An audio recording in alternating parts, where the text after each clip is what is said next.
우리 그리스도인들이 성경을 읽을 때 가장 우선적으로 가져야 하는 하나의 관점, 기준이 있습니다. 그것은 바로 하나님 나라 관점으로 성경 말씀을 읽는 것입니다. 이것을 우리가 놓치게 되면요, 때로는 하나님의 말씀을 윤리도덕적으로 접근해서 보기도 하고요, 또 때로는 오늘날의 가치와 기준으로 하나님의 말씀을 또 읽게 되기도 합니다. 자, 그렇게 되면은 성경은 우리에게 바른 메시지로 다가오지 않을 수 있게 돼요. 오늘 본문도 마찬가지입니다. 아브라함이 아내 사레를 누이로 속이라고 한 것이나 또는 잘못하지 않은 바로왕을 징계하시는 이런 내용들을 가지고 많은 분들이 오늘 본문을 정직함 내지는 어떤 공평함이라고 하는 이런 주제로 읽기도 합니다. 물론 오늘 우리도 이런 주제들을 다루기는 하겠지만요, 오늘 본문은 그런 것들을 말씀하시는 것이 아니에요. 창세기에는 오늘 본문과 같이 믿음의 족장들이 당대 최고 권력자들에게 아내를 빼앗기게 되는 그러한 장면이 앞으로 2개나 더 등장하게 됩니다. 그러니까 오늘 본문까지 하면 총 3개의 이야기죠.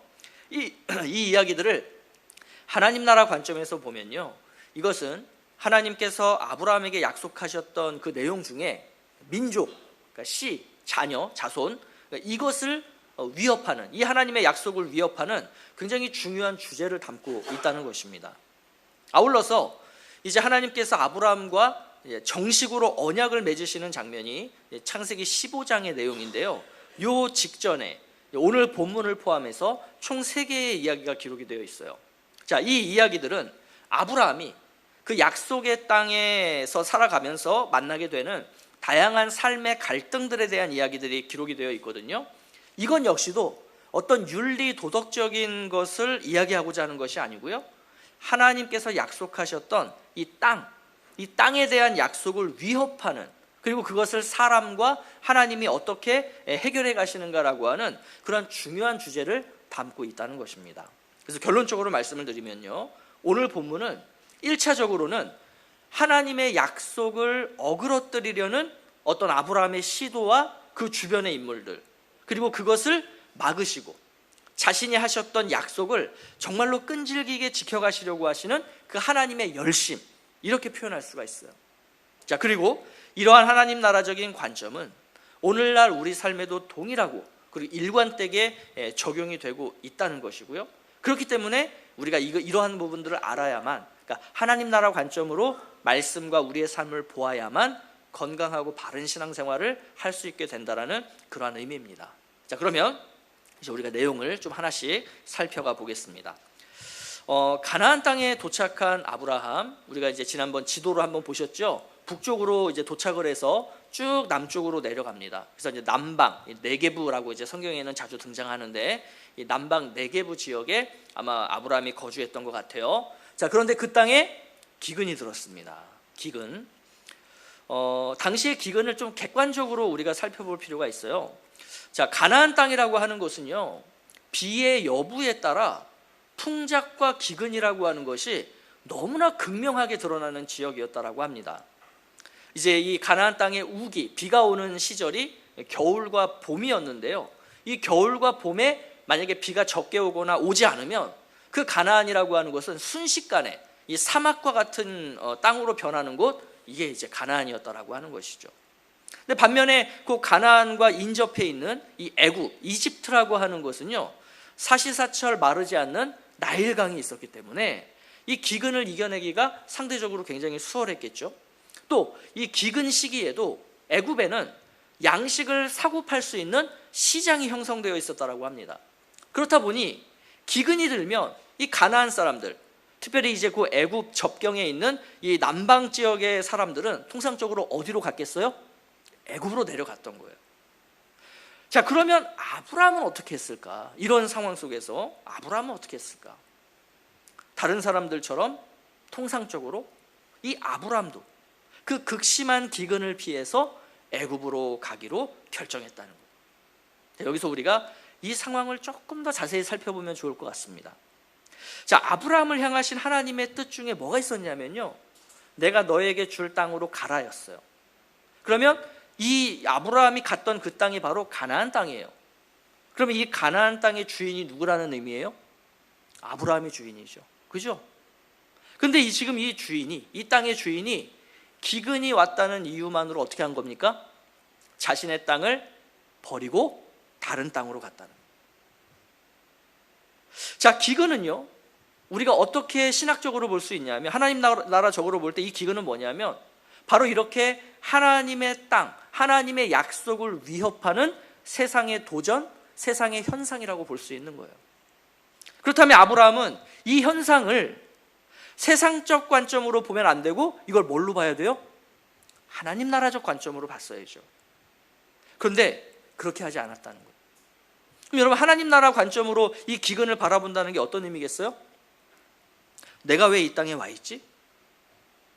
기근이라는 이 삶의 문제는 하나님과 나의 관계 속에, 또 하나님의 약속의 말씀에 어떤 영향을 미치고 있지?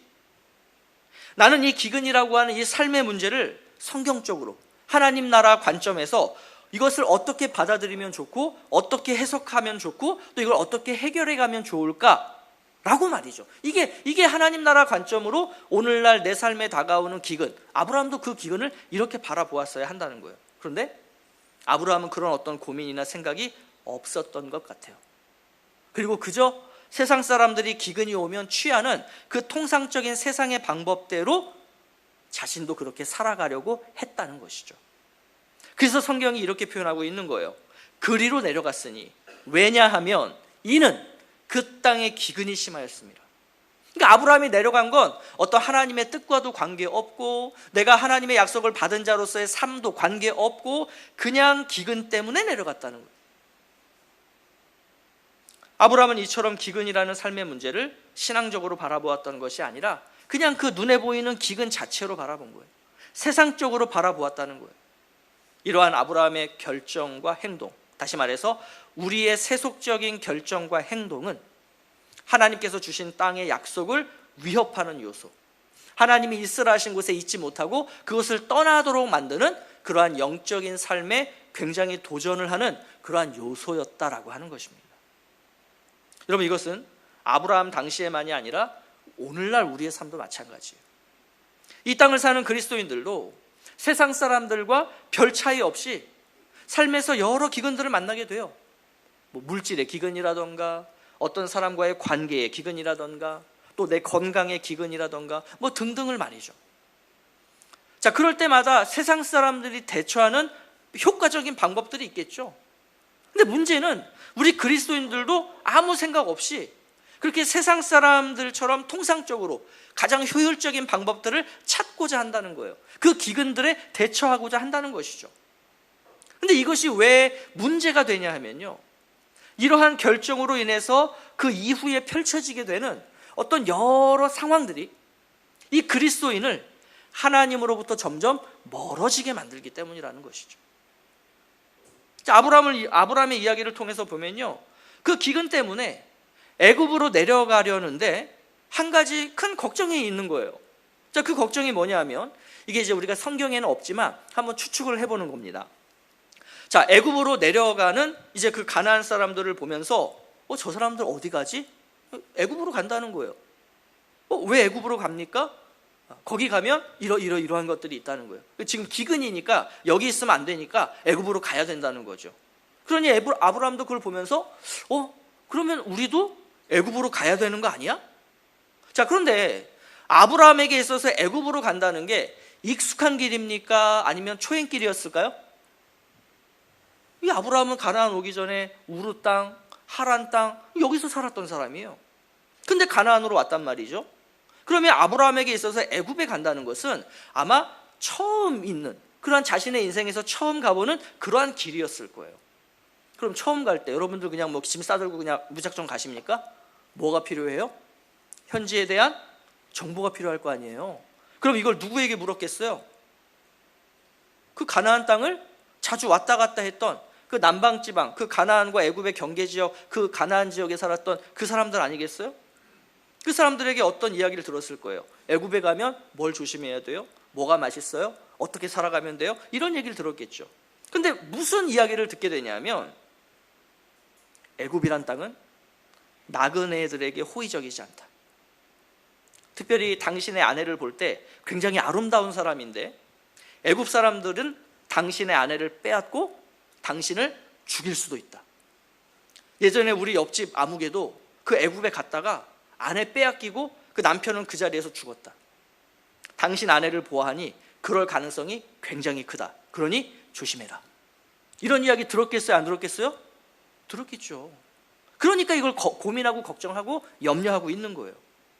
근데 문제는 이러한 고민과 걱정이 있을 때 하나님께로 가는 게 아니라 그런 사람들의 이야기에 더 많은 귀를 기울이고 그걸 참조해서 자기가 가야 할 방향, 자기가 취해야 할 행동들을 정했다라고 하는 것이죠. 그렇게 고민하다가 애굽에 도착할 쯤이 되어서 자신의 아내 사레에게 이렇게 제안을 합니다. 자, 그 제안이 13절 말씀인데 우리 같이 한번 볼까요? 자, 시작. 원하건대 그대는 나의 누이라 하라. 그러면 내가 그대로 말미암아 안전하고 내 목숨이 그대로 말미암아 보존되리라 하니라. 자, 사람의 행동에는 반드시 그 이유와 목적이라는 게 있지 않겠습니까? 그러면 아브라함은 왜 이러한 어떤 말 또는 행동을 할까? 그 목적이 너무나 잘 기록되어 있어요.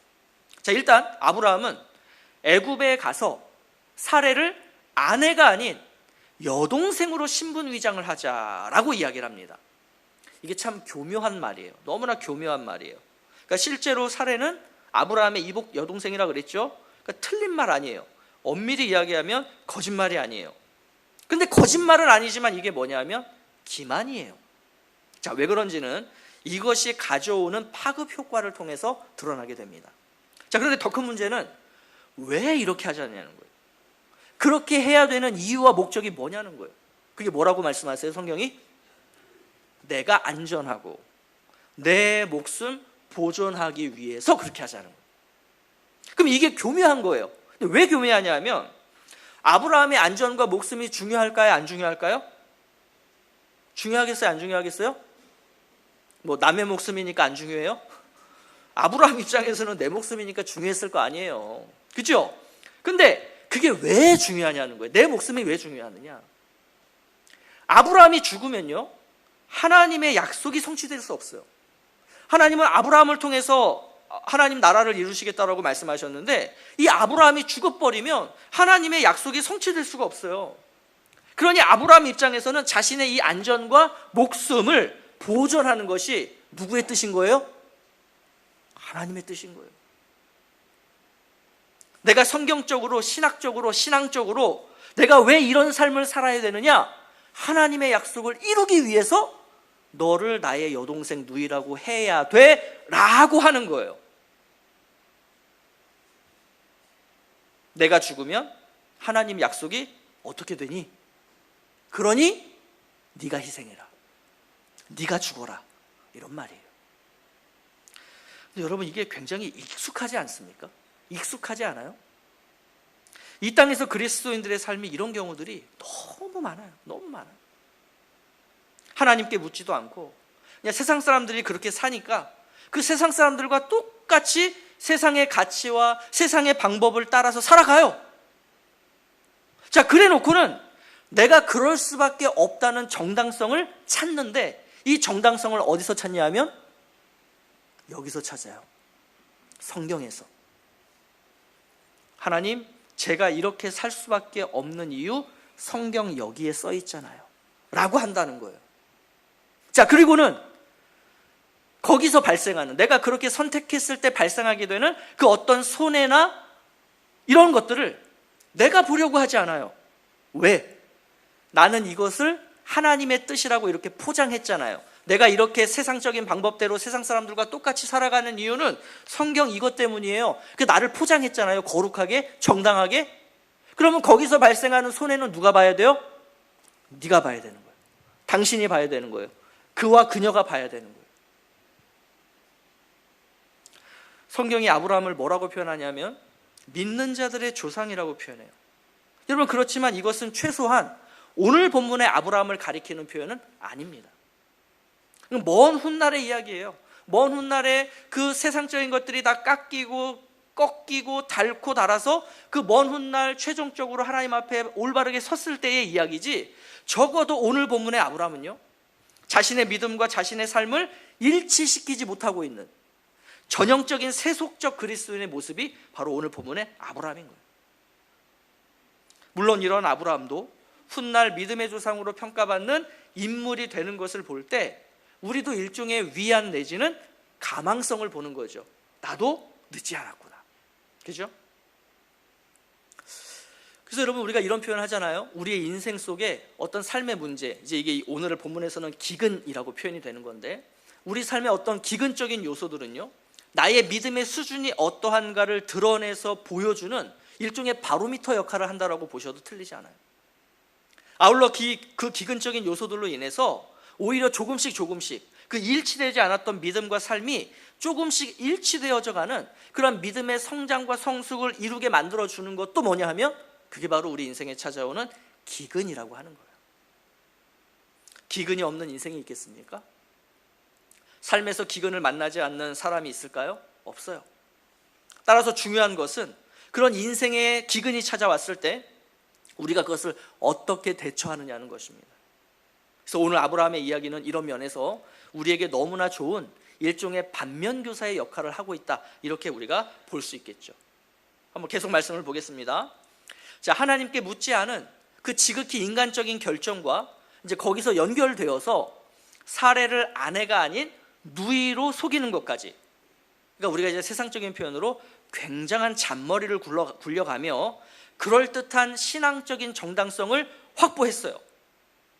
그렇지만 여기에 하나님 나라적인 가치나 방법은 어디에도 없다는 것이죠. 심지어 아브라함의 이러한 세속적인 계략과 방법은요, 하나님의 약속을 이루는 데 있어서 너무나도 필수적인 자신의 안전과 목숨은 지킬 수 있겠지만, 또 한편으로 이 약속을 지키는 데 있어서 너무나 필수적이라고 할 수 있는 그 자녀, 씨, 민족, 이것을 이루는 데 있어서 누가 필요해요? 자신의 아내 사례가 필요하잖아요. 그걸 생각하지 못한 거예요. 그러니까 이 사례는 죽어도 나를 통하여 하나님의 약속이 이루어질 것이다, 이런 어떤 생각을 한 거죠. 그러니까 지금 아브라함은 그것을 깨닫지 못하고 있는 이런 상황에서 나는 하나님의 뜻대로 잘 살고 있어? 나는 하나님의 약속을 지키는 삶을 살아가고 있는 거야? 라고 하는 거죠. 근데 하나님이 보실 때 어떻다는 겁니까? 하나님의 뜻이 아니라는 거예요. 하나님의 방법이 아니라는 거예요. 오히려 너의 그런 삶은 하나님의 약속을 네 스스로가 깨는 삶이다 라는 것을 하나님은 알려주고 보여주려고 하시는 거예요. 지금 이러한 삶의 방식이, 이러한 아브라함과 같은 삶의 방식이 어떤 위험을 가져올까요? 자, 이들이 이제 애굽에 들어갔어요. 아니나 다를까 그 걱정하고 우려했던 게 현실이 되어버립니다.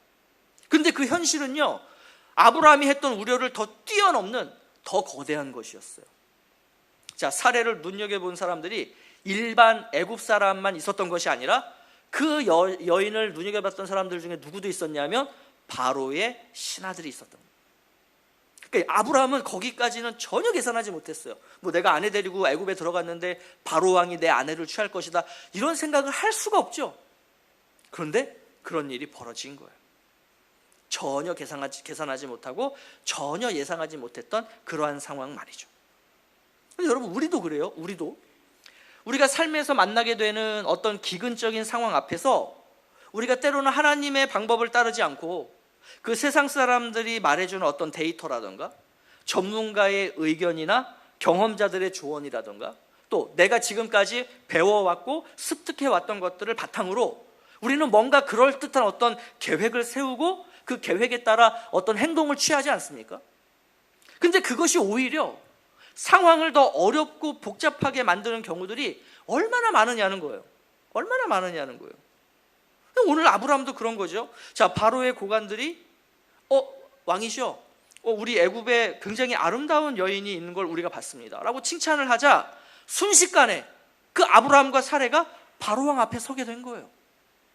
자, 아브라함과 사레를 이 바로왕이 어떻게 했을까요? 그리고 아브라함과 사레는 그 바로왕 앞에 섰을 때 어떻게 했을까요? 계획한 대로 했겠죠. 너는 내 아내가 아니야, 너는 이제부터 내 누이야. 그래서 그렇게 소개했어요. 저의 누이입니다. 자, 그러자 어떤 일이 벌어지나 한번 보도록 하겠습니다. 자, 우리 16절 말씀 같이 읽죠. 시작. 이에 바로가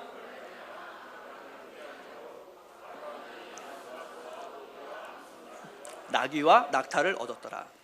자, 계획했어요. 우리가 이러한 어려움이 생기면 우리 이렇게 하자. 그리고 진짜 삶 속에서 그런 일이 벌어졌어요. 진짜 그렇게 벌어지네? 그럼 우리가 계획하고 예상한 대로 이제 사례 당신은 아내가 아니고 나의 누이야 라고 했더니 결과적으로 어떤 일이 벌어진 거예요? 엄청난 양과 소와 노비와 나귀와 낙타를 바로왕으로부터 대접받게 되는 거예요. 그러니까 그 후대를 받게 되는 거예요. 자, 그러면 여러분, 이게 아브라함에게 복인 거예요? 화인 거예요? 목사님, 그거 대박 아닙니까? 대박 터졌는데요. 계획대로 됐을 뿐만 아니라 그 안전과 목숨만 보전해도 사실은 성공인데, 심지어 예상하지 못했던 엄청난 재물까지 얻게 됐으니 그렇다면 대박인 거 아닙니까? 성공인 거 아닙니까?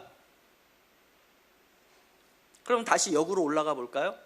아브라함의 계획은 선한 것이었고 그로 인해서 얻게 된 엄청난 재물은 아브라함에게 복인 걸까요? 그런데 여러분, 우리의 인생에서도 가장 경계해야 할 상황이 언제냐면 바로 이런 상황이에요. 이런 상황이에요. 하나님의 뜻대로 살지 않는데 세상에서 너무 잘 나가요. 하나님의 계획과 방법대로 살지 않는데 생각지 못했던 엄청난 성공을 세상에서 이루게 돼요. 하나님의 방법대로 내가 하지 않았는데 엄청난 돈을 벌게 돼요. 하나님의 방법대로 자녀를 가르치지 않았는데 내 자녀가 너무 좋은 대학 들어가고 너무 좋은 회사에 들어가고 너무 좋은 배우자를 만나요. 하나님에게서 조금씩 멀어질수록 세상에서 더 많은 것들을 얻게 되고 성공하게 되는 거예요. 여러분, 이게 복일까요? 화일까요? 내가 세상 사람들과 똑같이 생각하고 계획했는데 너무 잘 돼요. 그러면 내가 생각한 그 계획과 방법은 선했던 것이고 올바랐던 것일까요? 아브라함의 이 상황이 오늘날 동일하게 우리에게 벌어진다면 세상은 그런 우리를 보면 어떻게 할 것 같아요? 부러워하겠죠. 우리를 벤치마킹 삼아서 당신처럼 살려면 어떻게 하면 됩니까? 유명인이 되겠죠. 심지어 나와 같은 교회 다니는 성도들도 그런 나를 보면서 어떻게 하겠어요? 배 아파하겠죠. 저 사람은 교회에서 하나님 앞에 열심히 살지도 않는데 왜 저렇게 세상적으로 성공하고 잘 살지? 나도 저 사람처럼 좀 한 발짝 떼서 저쪽 세상에 담기고 살아볼까? 이런 생각들을 하게 만들 거예요. 그러나 하나님은 그렇지 않으시다는 거죠. 왜요? 아브라함은 자신의 계획대로 그 애굽에 내려와서 극심한 기근을 피했을 뿐만 아니라 심지어 예상하지 못했던 엄청난 금은보화를 얻게 됐을지 모르겠지만요, 이것을 하나님 편에서 볼 때, 하나님의 시선과 하나님의 관점으로 볼 때 지금 아브라함은 하나님의 약속과 뜻에서 점점 멀어지고 있고, 그래서 이대로 놔두면 어떻게 될까요? 돌이킬 수 없는 지경이 되는 거예요. 여러분, 이것도 우리가 이 전 장면에서 보지 않았습니까? 사람들이 막 바벨탑을 쌓아 올려갈 때 하나님이 어떻게 하세요? 야, 이거 그대로 놔뒀다가는 돌이킬 수 없게 되겠구나. 그래서 하나님이 개입하시잖아요. 오늘 본문에서도 똑같아요. 이거 이대로 놔뒀다가는 안 될 것 같으니 하나님이 어떻게 하시냐면 개입하세요. 직접 개입하세요. 자, 이때 하나님의 개입하심이 굉장히 흥미로워요. 자, 우리 17절 말씀 다시 한번 보지요. 자, 시작. 여호와께서 아브라함의 아내 사레의 일로 바로와 그 집에 큰 재앙을 내리신지라. 자, 하나님의 뜻에서 멀어지려고 했고 하나님과 사람들을 교묘하게 기만하려 했던 아브라함에게 재앙을 내리시는 게 아니라 지금 누구에게 재앙을 내리세요? 바로와 그 집에. 심지어 그냥 재앙도 아니고 어떤 재앙? 큰 재앙. 그게 뭔지는 모르겠어요. 그런데 하나님께서 바로와 그 집에 그렇게 하셨다. 자, 우리 이걸 어떻게 바라봐야 될까요? 하나님이 불공평하신 분이에요? 아니, 잘못은 아브라함과 그 사레가 했는데 왜 징계는 바로와 그 집에 내리십니까?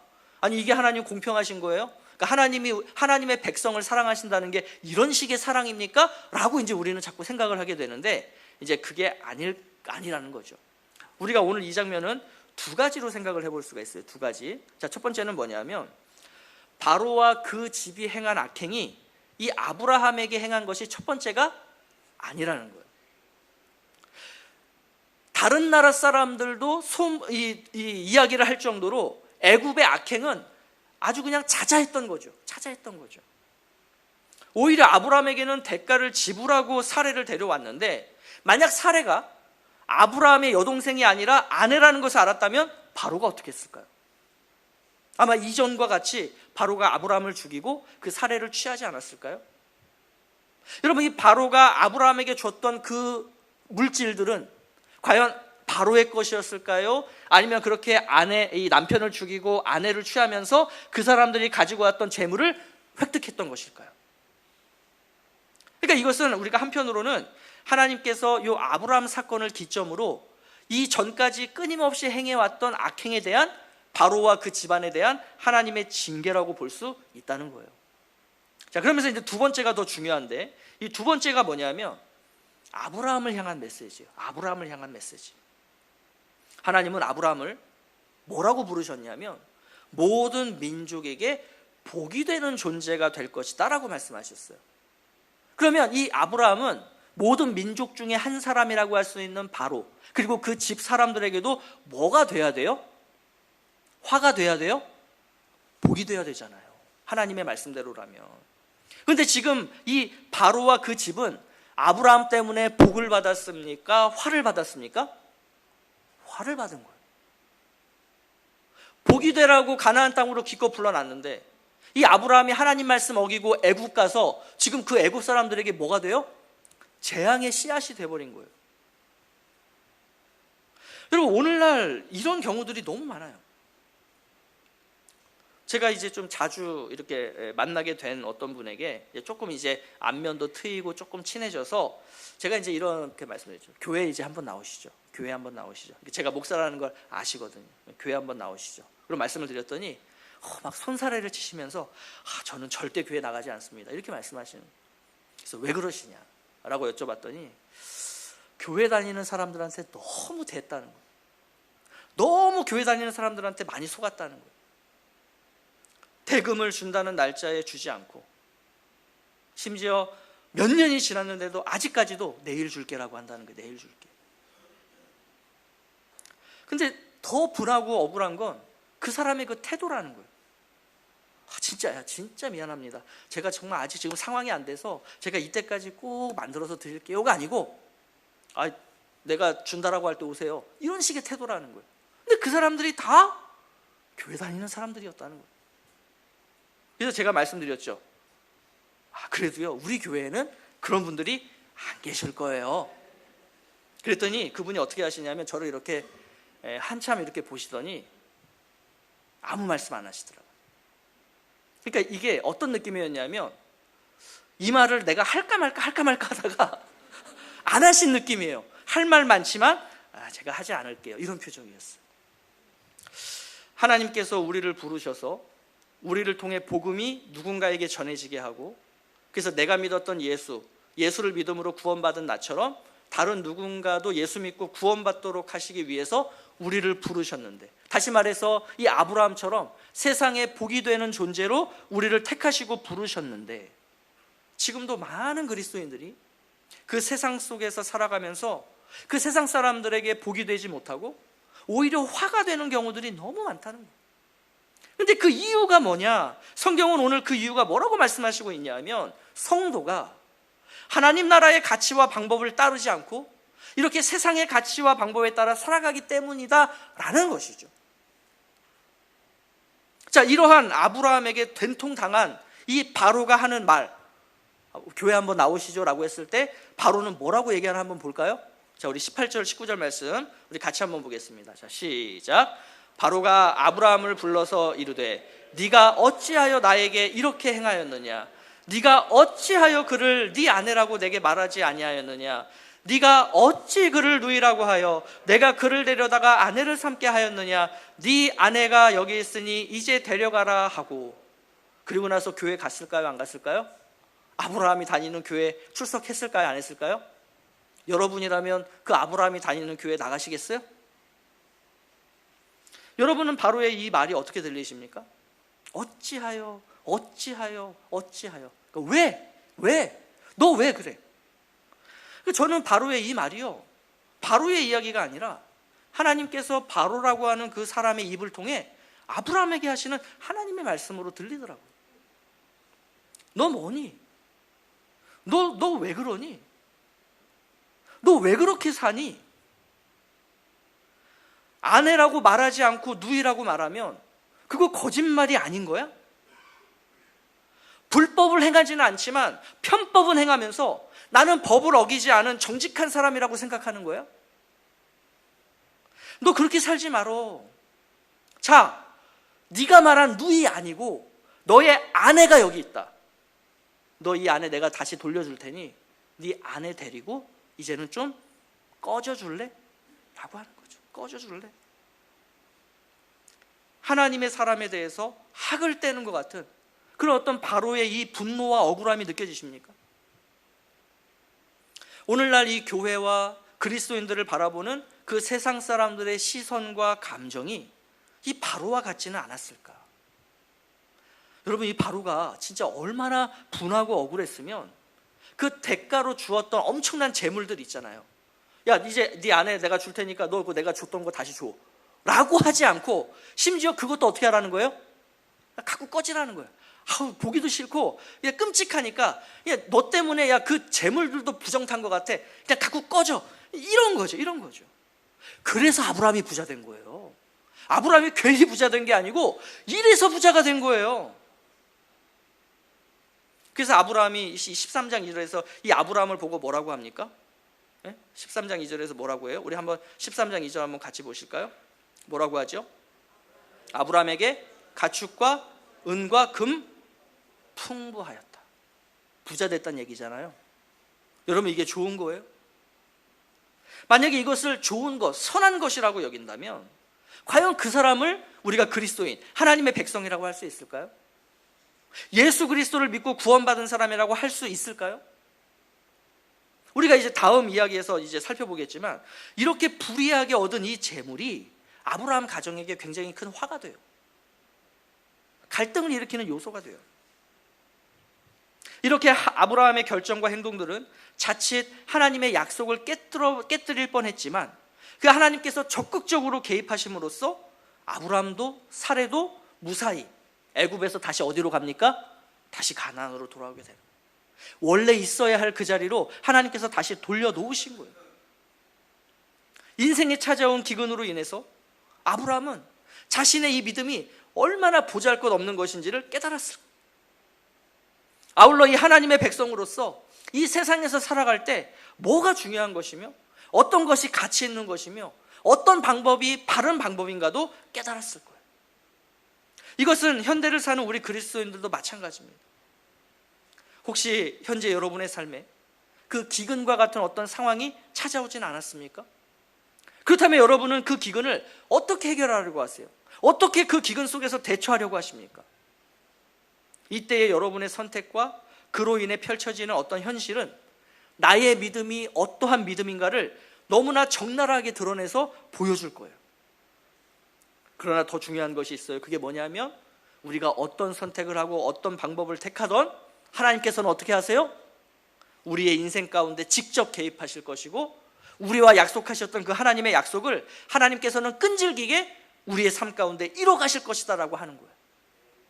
물론 우리가 그 선택을 잘못하면 다시 아브라함처럼 그 자리로 되돌아오기까지 정말로 우리가 생각하지 못했던 어떤 역경이 있을 수도 있겠죠.